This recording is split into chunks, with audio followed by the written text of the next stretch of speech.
Les chefs d'État et de gouvernement de l'Union européenne se sont réunis à Bruxelles pour un sommet de dernière minute afin de parler des tensions avec la Russie. Ils étaient déjà en ville pour un sommet africain, mais ils se sont réunis avant pour discuter des derniers mouvements à la frontière ukrainienne.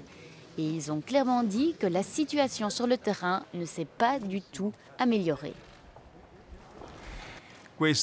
Pour le moment, les épisodes qui semblaient montrer une désescalade sur le terrain n'ont pas été vus.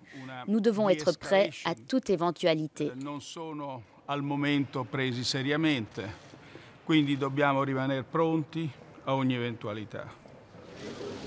Les dirigeants européens ont analysé la série de sanctions que la Commission européenne a préparées au cas où la Russie envahirait l'Ukraine.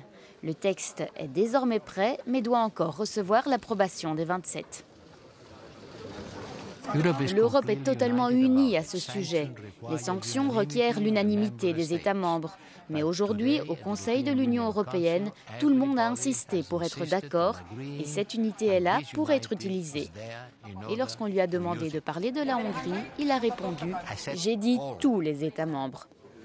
L'Europe menace la Russie de sanctions économiques très sévères qui pourraient toucher les secteurs énergétiques et financiers. Mais elle croit encore à la diplomatie. J'ai eu un appel téléphonique avec le président ukrainien Zelensky. Il m'a informé des derniers troubles sur le terrain. Et nous appelons la Russie à la désescalade. Nous avons besoin d'effets tangibles et visibles sur le terrain.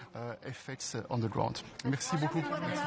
Les dirigeants de l'Union européenne ont confirmé l'intensification des combats dans l'est de l'Ukraine entre les séparatistes pro-russes et les forces ukrainiennes.